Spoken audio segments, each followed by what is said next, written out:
नमस्कार दोस्तों, नमस्ते रोजगार शिक्षा के इस एपिसोड में आपका स्वागत है। रोजगार शिक्षा नई शिक्षा नीति में सबसे महत्वपूर्ण हिस्सा है। इसके अतिरिक्त आंकड़े भी इसकी महत्ता पर प्रकाश डालते हैं। यदि हम 12वीं पंचवर्षीय योजना के आंकड़ों को देखें, तो इसके आंकड़े यह बताते हैं कि भारत में 18 साल से 24 साल के बीच के जो शिक्षार्थी हैं, उसमें से युवक जो हैं, उसमें से केवल 5% लोगों को फॉर्मल व्यावसायिक शिक्षा मिली हुई है, औपचारिक व्यावसायिक शिक्षा मिली हुई है। यदि हम यही आंकड़े अमेरिका के संदर्भ में देखें, तो वहां पर यह आंकड़ा 55% है। यदि यही आंकड़े हम जर्मनी के संदर्भ में देखें, तो यह आंकड़े 75% है। यदि यही आंकड़े हम कोरिया के संदर्भ में देखें, तो ये आंकड़े 94 से 95% है। आप सोच सकते हैं कि हमारे देश में व्यावसायिक शिक्षा की स्थिति कितनी कमजोर है, कितनी खराब है, और इसी के कारण बेरोजगारों की फौज हमारे देश में लगातार बढ़ती जा रही है। हम लगातार बेरोजगार हमारे यहाँ बढ़ते जा रहे हैं और लगातार हमारी समस्याएं बढ़ती जा रही हैं। निश्चिततः इसके लिए काफी कुछ हमारी पद्धति जिम्मेदार है।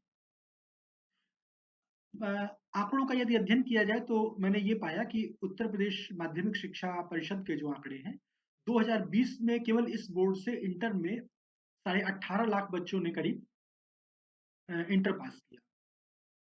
इसी में यदि आप सीबीएसई, आईसीएसई और अन्य बोर्डों के आंकड़े भी मिला लें जो यूपी में काम कर रहे हैं, तो ये संख्या करीब 50 लाख के आसपास, अर्थात लगभग 50 लाख विद्यार्थियों ने इंटर की परीक्षा पास। हम सभी जानते हैं कि इंटर के बाद बच्चे व्यवसाय की तरफ किसी झुकते हैं, नौकरी की तरफ झुकते हैं, अपना दिशा तय करते हैं कि हमको भविष्य में किस ओर जाना है। और चूंकि व्यवसाय का कोई नॉलेज उनको नहीं है, यदि उनके परिवार में कोई पैतृक व्यवसाय नहीं चला रहा है, तो समस्त लोग नौकरी की तरफ ही झुकते हैं। और नौकरी देना किसी भी सरकार के लिए, किसी भी संस्था के लिए इतनी बड़ी आबादी को संभव नहीं है। तो इसलिए यदि इनको व्यवसाय शिक्षा दी जाएगी, तो निश्चितता ये बच्चे आत्मनिर्भर हो सकेंगे।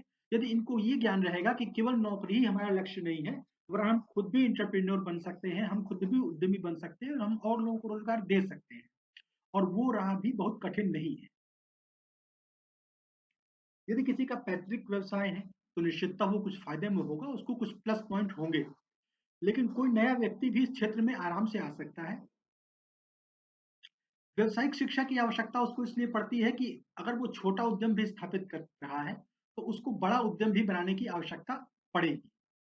और बड़ा उद्यम बनाने के लिए आवश्यक है कि जब शुरू में आपके जो कदम हो, प्रारंभिक जो आपके कदम हो, वही देखभाल करके रखे जाए। जैसे कि मान लीजिए कि आपको अपना बिजनेस शुरू करना है और आपको बिजनेस का नाम रखना है, तो बिजनेस का नाम क्या हो, ये तो सामान्य तौर पर आपने कोई भी नाम सोचा और रख लिया।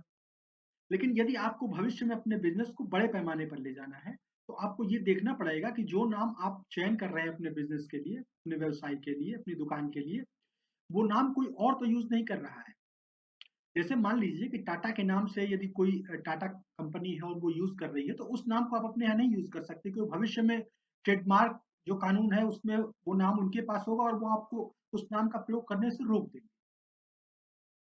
इसी तरीके से जो भी उपयोगी नाम होते हैं, जो भी महत्वपूर्ण नाम होते हैं, वो कोई ना कोई कंपनी या व्यवसायी उसको ट्रेडमार्क उसका लिया होता है, उस नाम, अतः उस नाम का आप बड़े पैमाने पर प्रयोग नहीं कर पाएंगे, और जब भी आप उसको बड़े पैमाने पर प्रयोग करने जाएंगे, वो व्यापारी आपको रोक देगा और कानूनन आप उसका प्रयोग नहीं कर पाएंगे। तो इसलिए कोई भी बिजनेस यदि आप शुरू करना चाहते हैं, तो आपको ये देखना चाहिए कि जो नाम आप रख रहे हैं उसका ट्रेडमार्क आप चेक कर लें, और ट्रेडमार्क जिसका न हुआ हो या जिसका मिलना संभव हो, आपको केवल उसी नाम को आप रखने का प्रयास करें, ताकि जब भी आप बड़े हो तो आपका नाम, आपके बिजनेस का नाम सभी लोग जान सके और उस नाम को कोई और उस पर दावा न करे। इसके लिए ट्रेडमार्क की, भारत सरकार के ट्रेडमार्क भारत सरकार से जारी किया जाता है, और उसकी जो वेबसाइट है उस पर जाकर के आप सर्च ट्रेडमार्क में ये देख सकते हैं कि जो नाम आप सोच रहे हैं वो किसी और को आवंटित तो नहीं है, या किसी और ने उसके लिए आवंटन के लिए आवेदन तो नहीं किया। आपको फिर जरूरत, अब इससे पहले ये बात कर लें कि आप किस क्षेत्र में बिजनेस करेंगे। तो आपके बिजनेस के दो चीजें हो सकती हैं, आप वस्तु में कर सकते हैं या सेवाओं में कर सकते हैं। वस्तु का मतलब जो चीजें कपड़ा है, मिठाई की दुकान है, कोई हार्डवेयर की दुकान है, या ऐसी कोई भी दुकान, ये सब वस्तुओं के अंतर्गत आएंगे। और सेवाओं का मतलब होता है कि आप कोई भी सेवा सॉफ्टवेयर सर्विसेज आप देना चाहते हैं, आप ब्यूटी पार्लर खोलना चाहते हैं, आप कोई भी ऐसी सर्विस कोई भी आप देना चाहते हैं, प्रिंटिंग प्रेस खोलना चाहते हैं या फिर कोई भी चीज़ खोलना चाहते हैं, तो ये सारी चीज़ें सर्विसेज के अंतर्गत आएँगी। बहुत सी चीज़ें ऐसी हो सकती हैं जो सर्विसेज और गुड्स दोनों उसमें मिक्स हो, उसमें मिली हुई हो। जैसे कि मान लीजिए कि आप ठेकेदारी का बिज़नेस करना चाहते हैं और इसके अतिरिक्त आप जो है वस्तुओं की सप्लाई भी उसके माध्यम से करना चाहते हैं, आप किसी को बिल्डिंग मटेरियल भी आप सप्लाई करना चाहते हैं, तो ये वस्तु और सेवा का कॉम्बिनेशन होगा और ये दोनों भी मिला करके भी आप कर सकते हैं। तो इस तरह सबसे पहले आप ये चयन करें कि आप वस्तु या सेवा या दोनों का बिज़नेस करना चाहते हैं और उसके लिए उपयुक्त नाम क्या होगा, वो आप चयन करें। हम अपने अगले अध्याय में ये जानेंगे, अगले एपिसोड में कि अब इसके लिए हमको आगे क्या करना होगा। धन्यवाद, नमस्कार।